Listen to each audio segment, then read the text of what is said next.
The last time we spoke, after the first indictment, you said you didn't necessarily expect another indictment. So what was your reaction to the new charges this week? Well, when I read them, I was kind of wondering, why wasn't that in the initial indictment? I mean, the information that they've added seems like things that they would have known or should have known at the time that they brought the initial indictment. So why did they decide to cut it up and put it in a superseding indictment? The other thing I was wondering is, why did they wait until right after having this whole big fight about the trial schedule and saying, oh, we want, the schedule to be moved up? I'm sure that the judge is going to question them as to, if you knew that you were going to amend, you knew that you were going to add another defendant, you knew that this whole trial schedule was not going to happen, why didn't you reveal it at the time? Yeah, it's likely that Judge Cannon, I was in the hearing when she was trying to get information, because timing is so critical here, right?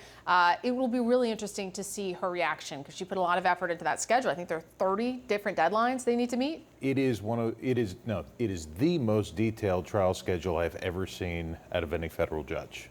And so I do think that it is something that she's going to take a look at and say, why did you have me go through this exercise if you knew that you were going to do something? And this move is very likely going to push this trial, just on its own, out much closer to or past the election.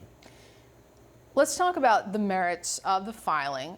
Three new things, right? We have obstruction of the obstruction alleged, a new co-defendant, and a new document. Let's start with the obstruction itself. Sure. What do you think of the strength of the case here, the attempt to delete the security footage? So here it's interesting because they just have a conversation that apparently wasn't recorded where he's saying the boss wants this deleted. If they don't really have much more than that, they maybe have enough to charge Carlos with it.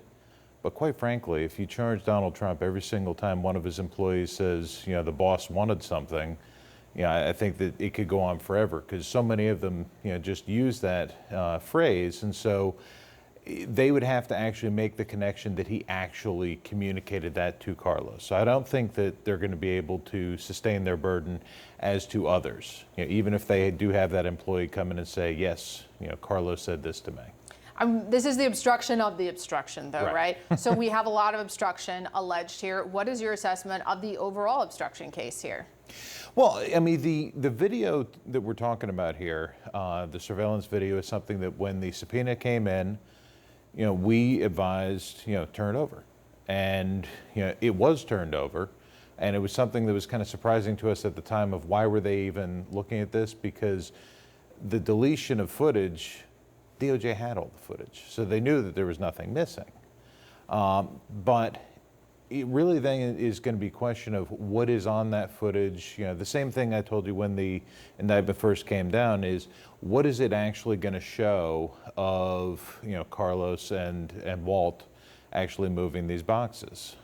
It's something that I'm surprised that they haven't played clips of it yet. I'm surprised they haven't put screenshots of it into the indictment. They have pictures of boxes on stage and boxes in bathrooms, but the single most damaging thing in this indictment, the most criminal thing that it appears, they didn't put the screenshots of that in.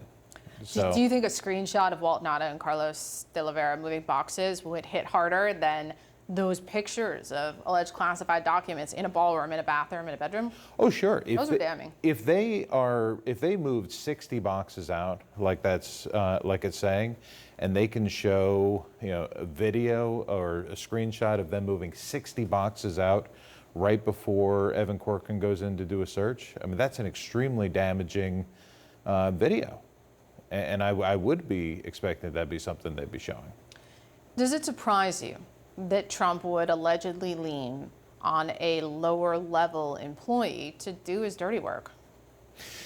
Well, and again, if the allegations are true, for him to ask somebody else to move the boxes as opposed to moving them himself, obviously that's not something that's surprising. I wouldn't, that would be the screenshot to put in, is if he had Donald Trump moving boxes himself. But that doesn't surprise me that he has people that do these things for him, whether appropriate or inappropriate.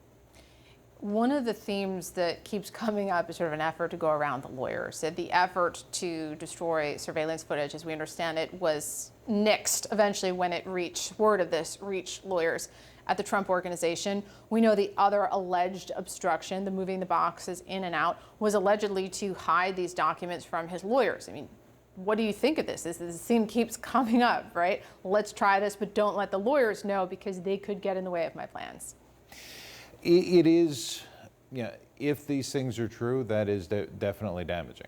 If it is true that they did do that, and I haven't heard about the attempted deletion of footage got stopped by lawyers. That's not something I'm aware of. My understanding is that it was something that they couldn't delete. Do you know Carlos de Oliveira? I don't. I never met him. He's certainly represented by counsel, so it would have been inappropriate for me to talk to him directly anyway. And I want to run some new reporting by you that we just have now. There's another employee, Yuscil Taveras. This is someone who is referred to in the indictment as Trump employee number 4.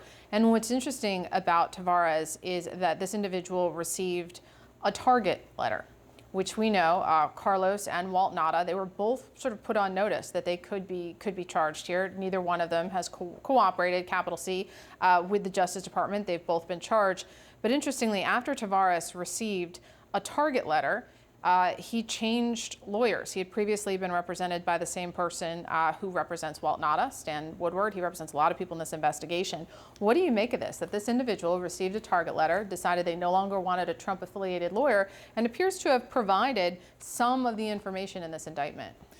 That is a classic example of what a target letter is used for. You provide somebody with notice that they could be charged to give them an opportunity to come in and cooperate. And so obviously he made a decision to switch lawyers and to go in and tell prosecutors something that would allow him not to be indicted. Whether it's true or not, I don't know. But that is exactly what the purpose of a target letter is, which is why it was so surprising to me that they are sending one to Donald Trump, because obviously he's not going to switch lawyers and come in and cooperate against Walt. True, but it does help put him on notice, right? And then it puts us on notice, then an indictment is coming because he puts it on Truth Social. Exactly, and that's the point, is that a target letter to somebody like Donald Trump serves no legitimate litigation purpose. It's more of a public relations purpose, whereas a letter to somebody like Yuscil, you see exactly how it works. The target letter gets sent, the individual makes a decision, they come in and provide information to avoid getting charged themselves. So we know that Walt Nauta was on notice for a while, that he could be charged here. He was under a lot of pressure for a long time before he was charged to cooperate with the Justice Department. He did not do that. He currently has a Trump-affiliated, PAC-funded lawyer. We also know Carlos de Oliveira also knew that he could be charged with false statements or other crimes. He also has not cooperated. I think his legal situation is a little in flux right now, but has a Trump-aligned lawyer. But Yuscil Taveras went a different way. How big a problem is this for Trump? Is this a possible break in the dam? Well, it is somebody who, it's the first person that we've heard of that has come in to give eyewitness testimony that's directly contradictory, to Donald Trump's story. Now, that being said, he's also not able to point the finger directly at Donald Trump. He's pointing the finger at Carlos and saying, Carlos said this. But that's not something that can even really be used to show that Donald Trump said it. So it is, the first instance of a so-called cooperating witness that we've seen in this case. I want to move on to another part of the superseding indictment, and that is the fact that they added another document, another charge of willful retention. And this document is significant because this is the one that is allegedly mentioned in that recording. What is your reaction to the fact that this has been added now in a superseding indictment?